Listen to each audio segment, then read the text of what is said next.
Hello and welcome to the DIY Investing YouTube channel. We're working through every company in the S&P 500, and today I am excited to discuss Alphabet Incorporated, otherwise known as Google. And in the next 5 minutes, I will discuss the quality of this business and my thoughts on its relative valuation and what you should be willing to pay for this company. And so let's dive right on in. I'm super excited. The last close price is $2,700. You're looking at a $1.8 trillion market cap. This is in the interactive media and services business, but I don't need to introduce you to Google. We all know this is a search engine, and they sell online advertising services. The advertising industry is a really good industry, so I'm excited about this company. I think this is going to be a really interesting one to do. If you don't already know about Google, what rock have you been living under? If you're listening to this podcast, you almost have undoubtedly heard about Google. Beta means that the volatility is about normal, but what's very exciting is rare for a company in S&P 500 to have a share turnover of 56%. This suggests high insider ownership, and I like what I'm seeing here. Very good indications so far. So let's dive on into what I want to see. Return on invested capital. We're going to ignore 2002 because that looks like an aberration, and just look at the since 2002. We have 27%, 22, 23, 23, 21, 16, 20, 19, 17, 15, 15, 14, 13. So it is declining. 14 in 2016, 8% in 2017, 18, 17, 17, 28%. So you have been not only profitable every year for the last 20 years, which is very exciting, but you have held about in double digits every year for the past 20 years besides 2017, and most of that time has been higher than 15% returns on invested capital.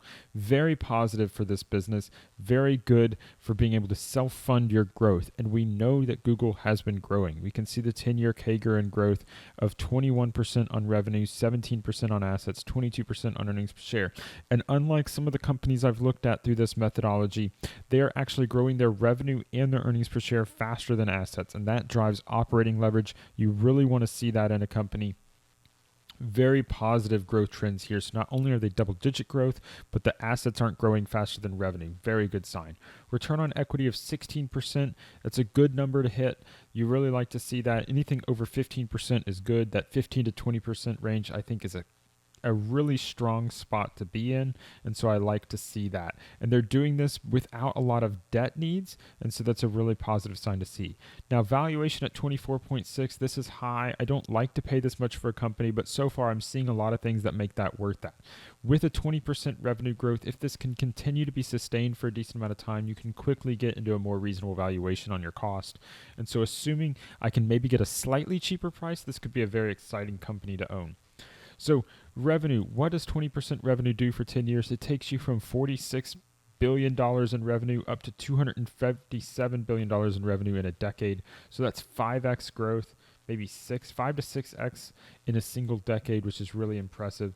Not only that is you've almost 10x your earnings over that time, going from $16 per share up to $112 per share. Very attractive earnings per share growth in that time period.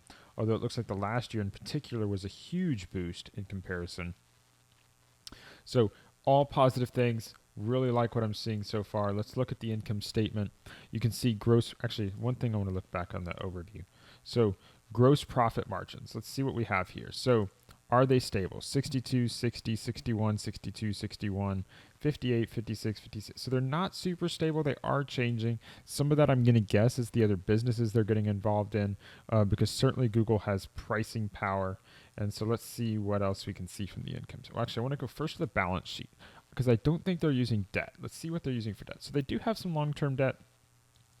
They've gone from $3 billion in debt to $12 billion in debt over that period of time.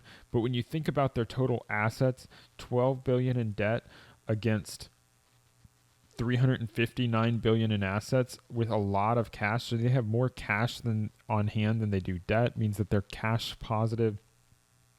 They're not really using debt to fund this business. That's why the EV is lower than the market cap. Income statement. So let's see. Your net income has 7x'd over this period of time from $10.7 billion to $76 billion. Extremely attractive company here. Very strong profits. It's hard to say enough superlatives about Google. The only downside I'm seeing on the income statement is your shares outstanding have grown from 665 million to 678 million. So they have gone up some. Now, it does look like they peaked at 704 million, and then you've had some buybacks since then. And so you have had some recent buybacks, but it's not really done a lot. You're basically flat for the decade. Cash flow statement. Again, cash flow for operations are positive in every year. That's really important.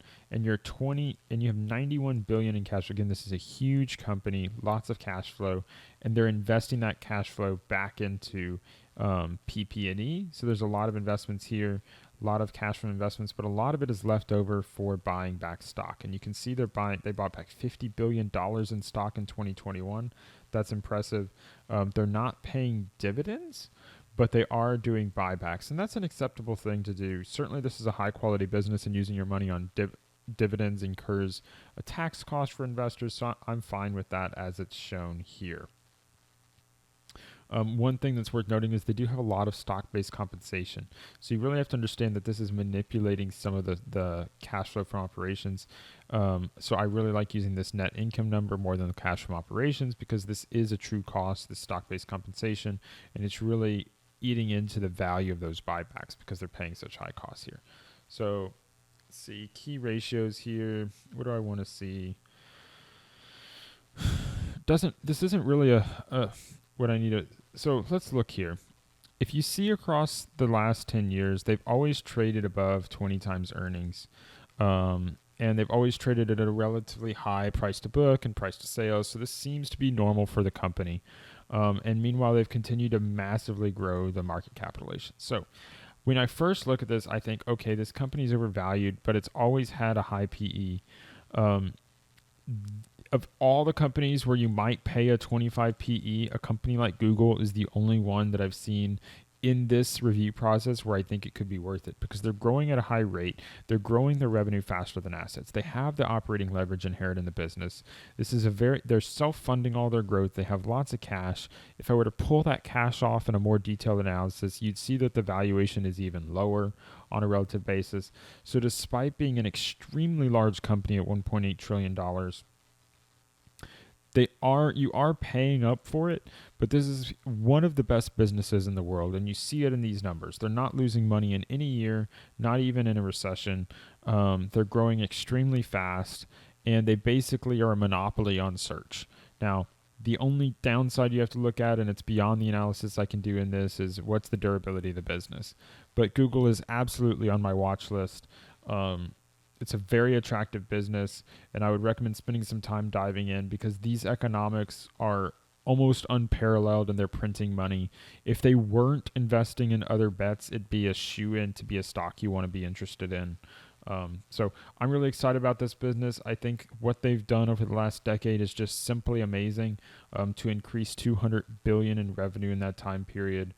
And going up to earning something like $90 billion in cash flow from operations is just astounding. So thank you for listening. Hit that like button and don't forget to subscribe and ring the bell so you can get more great information about the stocks in the S&P 500.